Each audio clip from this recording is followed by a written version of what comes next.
Hello everybody, hope you're having a fabulous Friday. All right, hold on, let me invite some friends here because sharing is caring.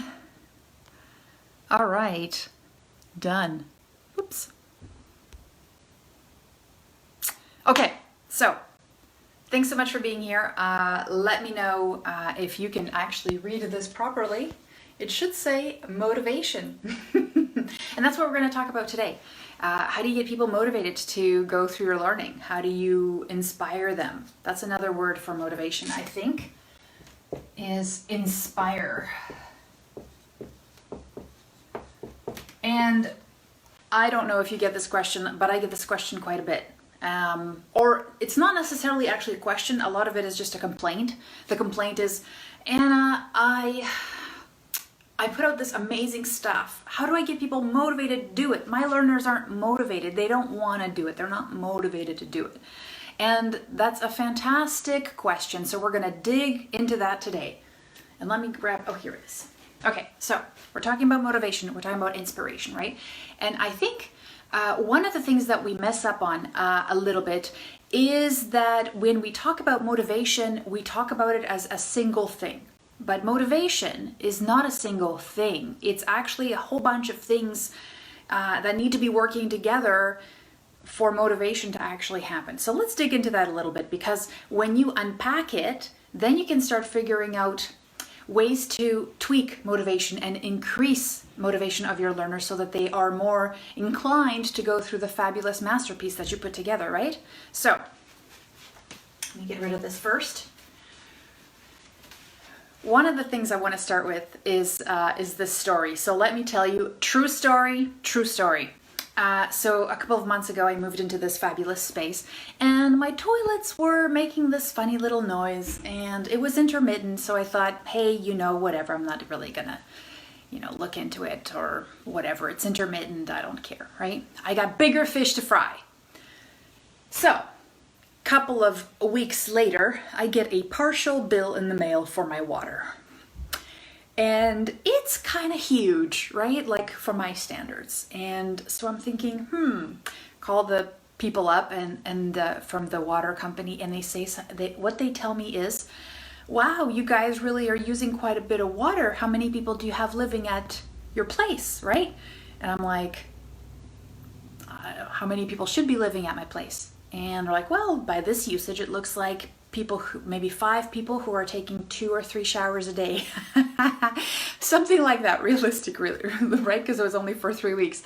And there's 2 of us. And we're hippies. We try and make sure that we're not overusing water for no reason. We're very good with that stuff, right? So I'm like, okay, all right. All of a sudden, I'm thinking, wow, we should fix those toilets. I'm looking up stuff on YouTube. All of a sudden, YouTube is my best friend. I'm checking it out. I'm finding reasons why. I'm opening things up. I'm learning, figuring out why the heck my bill's so high. So the next time I have a bill, it won't be so high. I gotta fix this water problem, okay? It's costing me a lot of money. Didn't even know it was there. Okay, so what happened there? What really happened there? Tell me. Think about it. All of a sudden, the problem with the toilets existed, right? But all of a sudden, and it wasn't like I was curious, really. I mean, let's be real. I really wasn't curious. I was like, oh, it's making these noises. Okay, whatever. I got bigger fish to fry, right? But all of a sudden, that noise was attached to something that mattered to me, which is a giant bill, and I didn't want to have to pay that bill every single month, right? And I also thought, my gosh, that's really quite a terrible waste of water. Why am I, here I am trying to take as short a showers as possible to be as efficient as possible, and my toilet is basically using the amount of water that 5 people are. I felt like, on the inside bad, and also externally, that's costing a whole lot of money. So all of a sudden, my motivation to learn about these how everything works in that apparatus in the bathroom went up, right? But what are some factors that made that happen? Let's talk about that. Because what makes people motivated? That zest that quest, that thirst for knowledge. I had to know right now how to fix it. I needed to watch all the tutorials I could to get the best information, become a pro. And when I walked into that bathroom, I still called the repair guy, but still, you know what I mean. I was like, whoa, what can I do to fix this, right? It was a burning problem. That's where really I want my learners to be like, whoa, this is gonna be so awesome and valuable. I gotta figure out how to make this work. I gotta learn it all and I gotta apply it all because, you know, that's optimal. How do we do that? Okay, so let's first, let's step back a little bit and say, hey, what is motivation? What's the formula really for motivation? So if I could, and this is a simple version. Like motivation is so many different things, right? So let's talk about, if I am motivated by something, it's because I find that it is of value to me. I'm confident I have high confidence in myself to undertake the task. Like, I'm going to be able to do this. Like, if, you know, and then the other thing is how I feel about it. So I'll just say mood or feeling. Okay, so let's unpack this a little bit. So value is like, how do I perceive something to be valuable to me? So in here, the value really was, if you do this, you'll save water and you will save money. Great. Okay. So part of that was actually, you know, saving me money. That's a wealthy kind of thing, going to make me wealthier if I learn how to do this. And then the other thing is, kind of like intrinsic, like how would I feel if I wasted all that water? That would suck, right? So I was like, okay, this is gonna be great. I get to save more water. I feel good about that. So that's value, right? Do I perceive the value of wanting to learn this stuff? Confidence. Do I think I can fix it? Now, in the very beginning, before I knew anything about all the apparatus that works inside, I actually had confidence that I could fix it myself. And in some ways I tried and did, but that wasn't the problem. So but the reason I felt, let's say, that confidence that I potentially could, that motivated me to try it, is because there's all these tutorials on YouTube, and I knew I had done it actually before with a different toilet, but it was a different problem. But I had the confidence because I had some prior knowledge, right? So I was like, yeah, I can do that. I can figure it out. It's like 5 pieces, right? And then the mood. So my mood was, and it's kind of interesting because mood is something that it's almost like it's a lens. It's a filter that you look at the world through. And this is something that's quite, I think when we get into this, like how can you improve each of these things to, you know, in combination so that you can actually improve the motivation of your learners, I think that is actually going to be quite the piece where you have to do some experimentation and tweaking, and every human is different, right? So as much target learner, you know, is actually analysis you can do, figure out who people are. We're not all a homogeneous mass of amoebas, right? We all have like different stuff going on in our lives. So one of the things that we have to figure out is, how do these 3 things, what can you do to kind of stack the odds? There's no perfect thing. There's no perfect circumstances, right? There isn't. But if you understand that motivation is not a simple thing or a single thing or something that somebody just one day just like decides, it's actually a combination of a whole bunch of factors.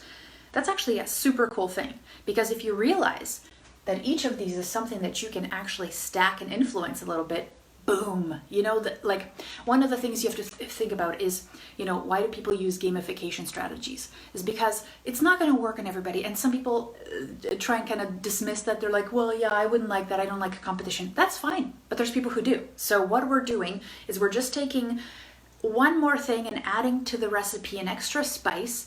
And some people will like the spice and it'll be complex, and some people won't care for it. The thing we're just trying to do is balance it and stack the odds in our favor so that we're getting more engagement, more motivation, more completion, more satisfaction, more value, all those things, without really, you know, saying, they're not motivated. They don't like me.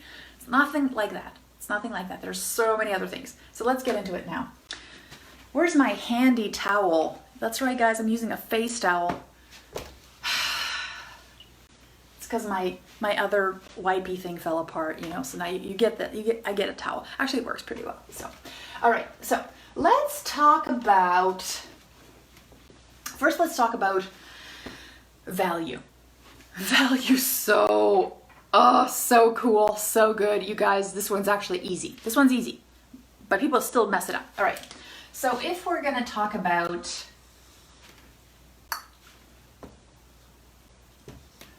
this is an XY axis type of graph.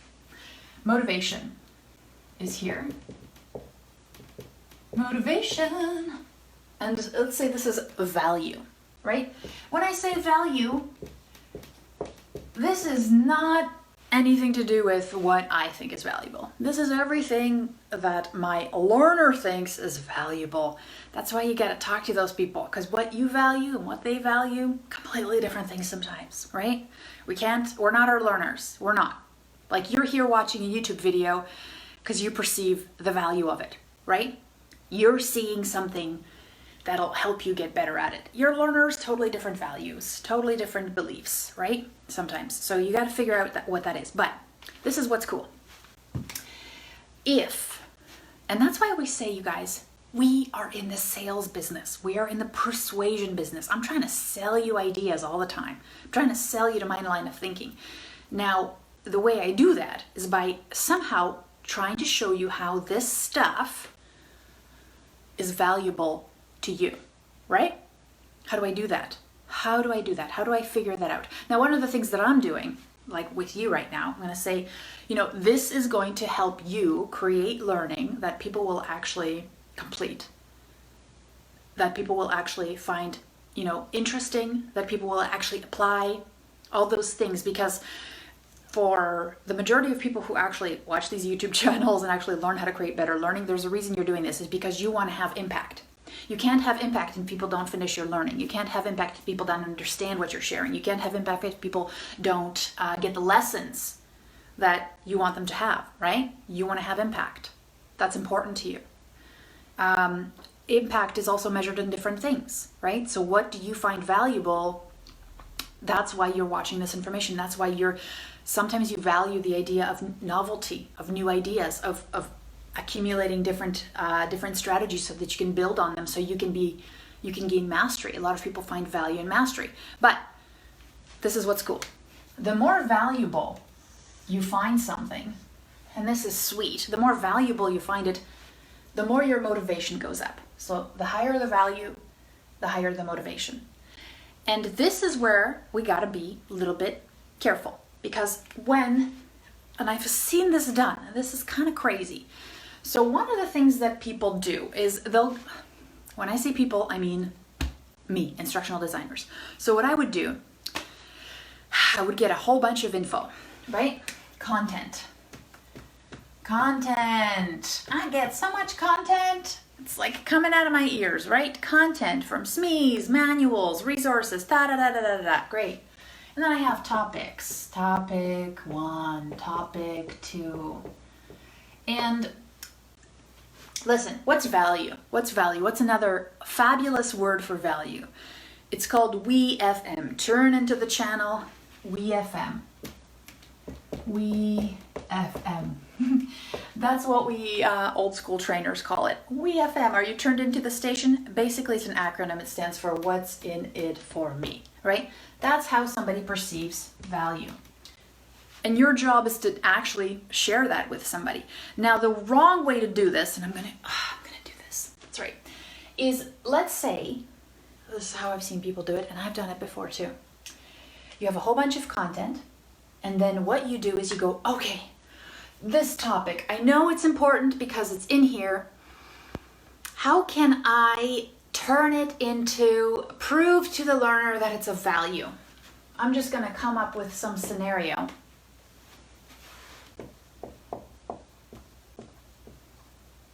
Where they use it. I'm gonna do that. Guess what? You can do that with 99 topics, right?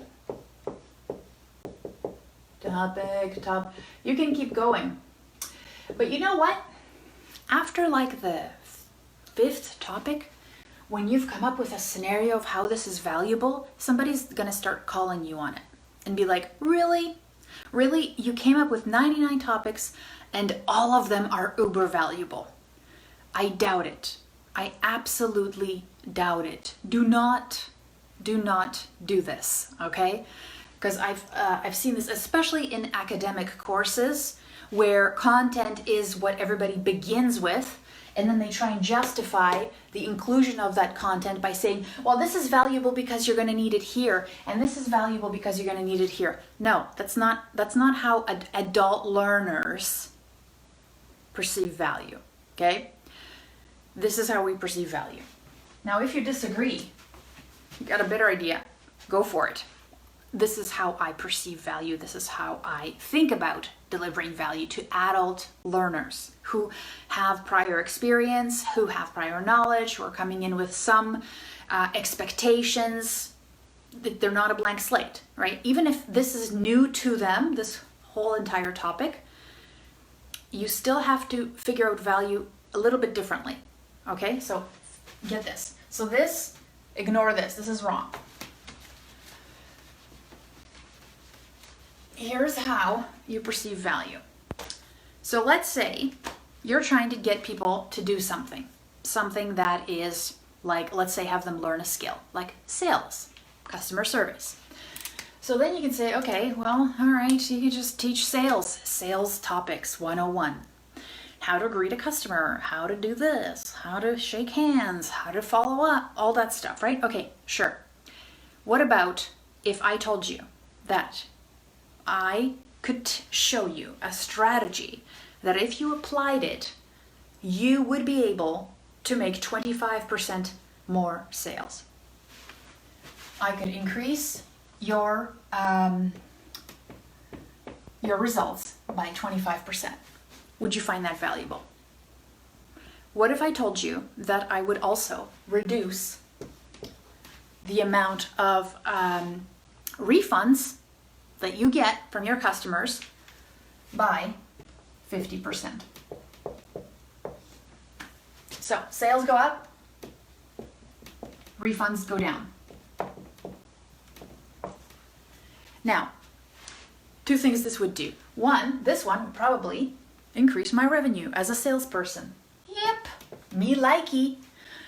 This one would also increase my revenue, but also the other thing it might do is that hassle, right? Like, oh, you didn't really want it. Like, that feels so bad. Like, you spent all this time and effort on an actual customer, and then they come back 2 days later and they're like, no, I changed my mind. Buyer's remorse, right?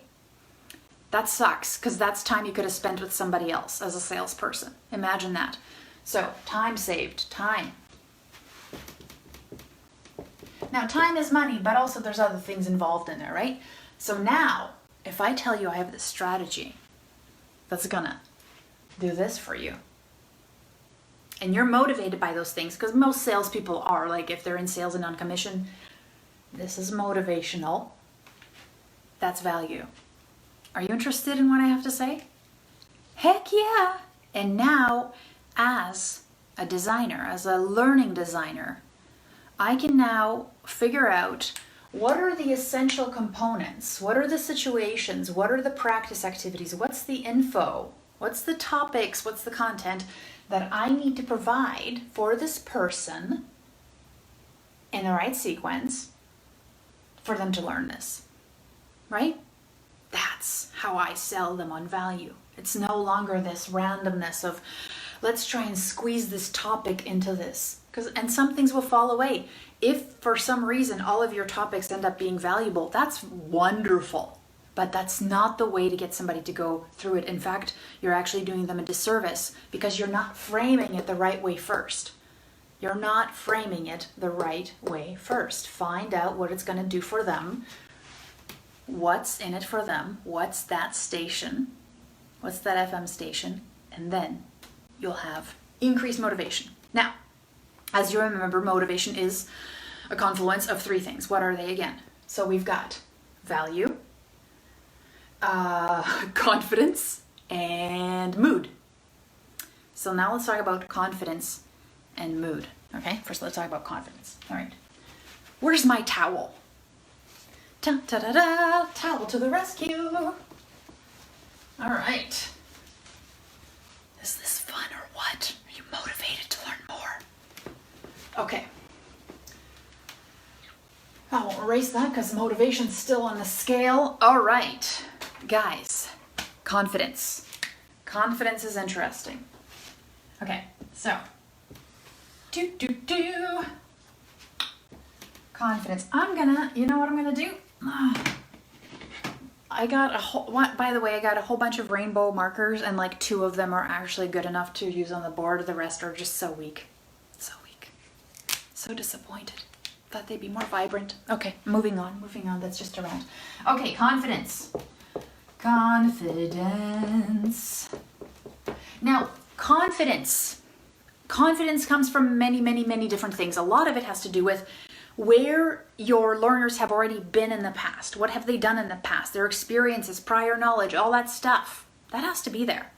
Now, if your motivation is going to be pretty low if you know nothing about the topic. Like if I said, hey, you want to do you want to learn how to do brain surgery? We're operating next week. Even if I gave you all the resources just for fun, you probably be like, you know what? I don't even know how to like hold a scalpel. I'm not really into it. It's not going to be my thing, you know? That's cool. Or I'm going to try it and then I'm going to figure out that it's way beyond my scope of confidence or skill ability. And I'm just going to be like, no, right? So this is what's interesting though with confidence. And it actually overlays a little bit with some other motivation and flow theories, which I'll get into just a little bit. You've probably heard of the book Flow and the concept of flow. I'll get into it a little bit later from Mihai Csikszentmihalyi, I think. Anyways, that's a very cool name, by the way. But confidence is kind of wonky. So what happens with confidence is the more confident you are that you'll be actually able to meet the challenge of whatever you're trying to do, and they're like, yeah, I can handle that. There's a point though that what happens is, as you know, the confidence has to be kind of matched with the challenge. So it has to be like, yeah, let me try this. Let me get there. And one of the things that really I want you to consider is that this is only as effective. Your motivation is only as effective as you feel that the challenge is matched to your capabilities and pushes you and stretches you just enough. But it's kind of funny.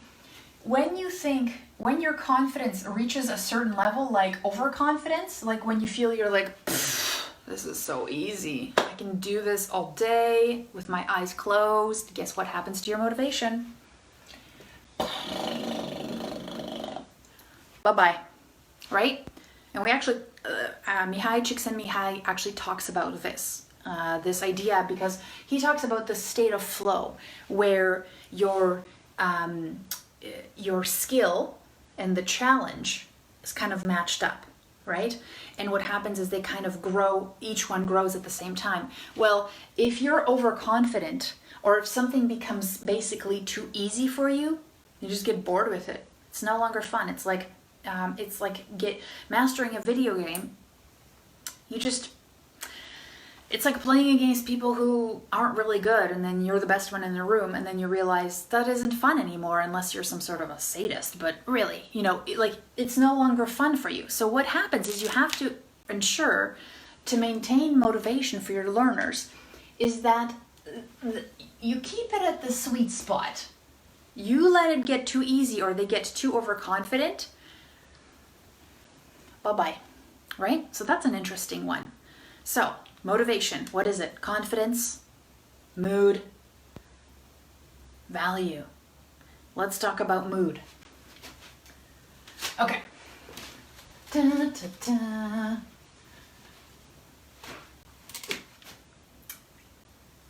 No, I can't have a graph with two colored lines. I gotta use the same marker. Yeah, It's just OCD kind of thing, whatever. All right. Whew, look at that line. Okay, mood. This one's kind of funny. So, a couple months back, I was taking a, what was it? It was a personality test. Actually, I so recommend this test. It's really awesome. It's none of these Myers-Briggs type of things. It's called the Big Five, right? I'll put a link underneath the video. Anyways, so one of the things that they said, and I say, like, guys, I think we need to do this too in our learning. They said, listen, if you're not feeling well today, if you're not in a good mood, if you're angry, sad, depressed, don't do the test.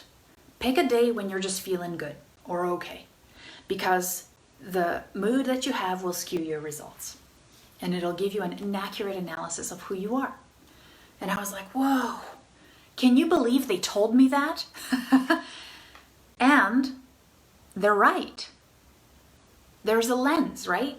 You know those people who are like, the glass is always half full or the glass is always half empty?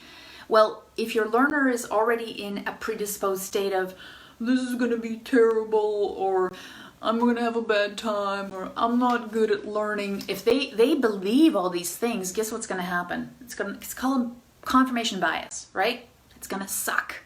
So the thing is, as your mood increases, as you feel good about yourself, there's potential, if I try, things will happen for me, motivation goes up. Amazing, right? This is cool. These are all these different factors. Now, here's the challenge. Now, could you be in a mood that's too good? Guess what? You could. So there's a point here where once you hit, like, there's a mood part here that if you hit like delirium and kind of goofy, guess what happens to motivation? It's not like it goes down, but you just like if your mood is crazy and you're just way too happy and whatever, frivolous and goofy, you actually can't focus on a task anymore to learn. It overtakes it, right? So it's got to be a balance. So balance, right? So now, hopefully, one of the conclusions you've drawn so far is that, Anna, wow, okay, motivation is a lot of things. In fact, I've simplified it to 3 things, right? What are those 3 things again? Do you remember? The 3 things are, motivation is value. Do they value it? Do they find it valuable? Are they confident that they can do the task? And what's their mood? How do they feel right now and about it and all those other things? So, how do we influence each of these things? So, there is actually a way that you can. Like I said, because now we've kind of unpacked motivation, what's wonderful is you can actually start taking little steps to improve each one instead of going, they're not motivated, this sucks, right? I can't do anything about it. What you can actually start doing is taking individual pieces and adding them, almost like in a scientific experiment, adding them to your training to see if it has impact. And one of the things you'll find is, as you add these things in a genuine way, listen to your learners and find those things out, what will happen is you'll see incremental improvements. It's not like if you add there might be the best training in the world to make people like the best dads in the world. Do you think everybody's going to take that one? No. Do you think everybody's going to find, like, you're going to be the best dad in the world? And do you think all the dads in the world are going to be excited about that? Probably not, right? But there will probably be about 10%, maybe 3%, whatever, I don't know, depending on your audience, right? Because all dads are not equal. That will find that because you thought about the value, you thought about what this is going to do for them, kind of interesting. And the way I want you to think about this is a little hack. when you're thinking about value and you're trying to come up with statements as to how are we going to make this valuable for people, step back from your academic brain. Don't do it because they love to learn. That's one thing, but most times people are just trying to like fix a leaky toilet so they don't have to pay a big bill, right? So think about, if you're thinking about value, think about health, wealth, and relationships.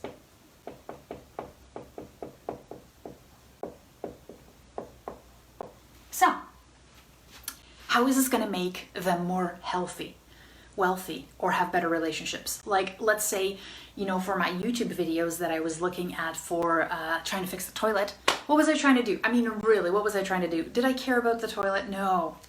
Guys, I was trying to be more wealthy. I was trying to save money. This is going to save you money. Relationships, that has a lot to do with things like, you know, my dad thing, the one where this training is going to make you the best dad ever. Okay, why would somebody care about being the best dad ever? Why? They get love. They get love from their children. Children are going to love you more. Your wife is going to think you're a rock star. Also, because of that, you're going to live longer, like 5 more years, because great dads always live longer because they get cared for. You know what I mean? Like, you got to build it up.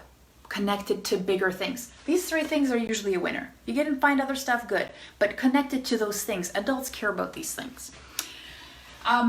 Confidence. Now, the confidence piece, how do you boost that? How do you get people to feel more confident about something? Well, this is where we can actually get back into the idea that of flow that Mihai Csikszentmihalyi talked about. So, I have a dilemma. I don't know which marker to use. Okay, just kidding. All right, so let's talk about flow. And I believe he was, what was it? Here was skills, I think. Well, whatever. It was skills and challenge. Skills and challenge. And flow kind of happens in this space between skills and challenge. So, you know, the things that I drew before, there's this overlap here, right? But if the challenge is too high, let's say, and your skills are really low, then you're going to be anxious. Or just scared to try because you're like, I don't know what I'm doing. It's like me putting you in front of somebody's open brain going with a scalpel going, go for it. And you're going to be freaking out, right? Or if your skills are super high and the challenge is low, it's like going to be you, like you're just going to be bored, right? Boredom. What's that game? Bejeweled game. Oh my God, that thing's so boring, right? No, like, I don't know who even plays that. Do people even play that anymore? Like, it's boring, right? Like, and then how do you sell that to somebody? You're gonna be wealthy when you play it? No, actually, it's probably gonna make you poor if you play too much Bejeweled. But anyways, that's just my opinion. I'm not affiliated with anybody. So when you think about it, confidence comes by being challenged. Like, let's say you're just starting out, but the challenge meets your skill, right? I'm gonna meet you right here. It's very close. But you're like, hey, look at that, I can get better at this. The thing with confidence, the statement you want people to be able to walk away with is, if I work at this, I can get better. That's what you want. If I try, I can get better at this. How do you do that? You can design activities, right? That's one way. Another way is to sell them, because a lot of people don't have confidence because they don't believe in themselves. They don't have the confidence that they can do it because past experiences, somebody said something stupid and affected them when they were 5 years old. That happens all the time. How do you get somebody to believe, to take the first step and try? Guess what that is? It's called stories. You got to paint them a picture. You got to show them somebody who has already achieved it, somebody who is where they were, and you can show them that transformation. You can do this by showing them success stories of people just like them, people who they look up to that have adopted this new mindset. They're like, hey, look, my hero believes this. My hero is applying this strategy. Or Judy, look, Judy applied this strategy and now she is the best salesperson. Look at how her sales have increased. They're not 25 yet, but she's still going. She's still great. Right? This is amazing. You got to paint that picture.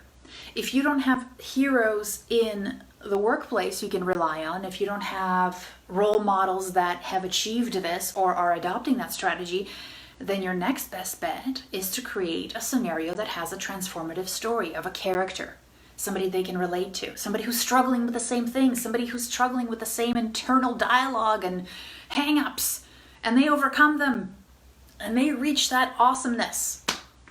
That's great. That raises people's confidence. You show them what is possible. And the other thing that does is it also raises their mood. I'm not going to say it's going to reach everybody, but you know when you go to a great movie, and it's funny because it's a formula. I'll sit there, sometimes I'll watch people watch movies, and it's very hard for me to actually watch other people because I get into a movie and I will I will cry, I will break down. It's just a mess, right? But one of the things that happens is there's a formula, and everybody at the right time feels sadness, joy, satisfaction, right? Those kinds of things. Imagine if I paint a picture of you of a world that could be, where somebody has achieved the goal. They come home and their family hugs and says, Daddy, Daddy, we didn't get evicted. Or, you pick up your new baby and you were able to be there because you made everything go on time and you didn't have to miss it. You didn't have to stay late at work. Whatever it is. But it happens, right? Those are the things that can elate people's moods, make them feel like things are possible. So if they're neutral, you can bring them a little bit higher. You can also delight them with something, with that story. Stories are very powerful for that reason. And same with giving people that autonomy to make decisions in a safe place. If they feel like the decisions they make give them some sort of practice without being too detrimental, they'll get little bits of confidence along the way. So the combination of stories and the combination with decision making, you mix those two together and you stack them well, the challenges well, you've got something fabulous, my friend. You've got a recipe for increased motivation. Is it going to solve all your problems? Heck no! Let's not be silly, but are you stacking the odds? Do not, you have to share the value, don't contrive it. Start with value. Why is this valuable for them? And then you come up with the stuff that fills in the value. Boost their confidence. Make sure you meet them where they are and then start challenging them a little bit so that they do get into that flow. I recommend that book highly, by the way. It's called Flow. And mood. Maybe one of the things you could start doing is say, listen, if you're in, and this is kind of cool with e-learning because, live training, I've been there, guys. I've run sessions where one person is obviously not ready to be there, and they got an aura around them and you can't change it. With e-learning, online learning, you can just say, listen, if you're not ready for this, if this isn't the right time, pick a better time. It's okay. Because we want you to get the most out of this. And if you are not here and you're not ready or you're sad and depressed, it's not going to be a good experience for you. You're not going to get the most out of it. And we want you to get the most out of it, right? So maybe that preamble is actually pretty good. Why not try it, right? So hopefully that was helpful, useful, and you found it valuable. Are you motivated to apply? Let me know what you think about this video. If you found it, if there's questions that you have, anything else that you thought, you have examples of your own where you're like, oh my gosh, all of a sudden I'm motivated like crazy. What happened, right? What happened? What was your little trigger? What was your value statement that you were like, oh my gosh, look, you know, what happened, right? Also, if you found this useful, share it with your friends so that they also realize that motivation is a confluence of a whole bunch of little factors, and all we're doing is we're trying to stack all these odds in our favor so that we're trying to get this out there and affect behavior change and improve people's lives. All right, so have a wonderful weekend. I hope you learn a lot over the weekend and apply it, and take some time to maybe spend some time in nature, as I will. Okay, bye friends. Take care.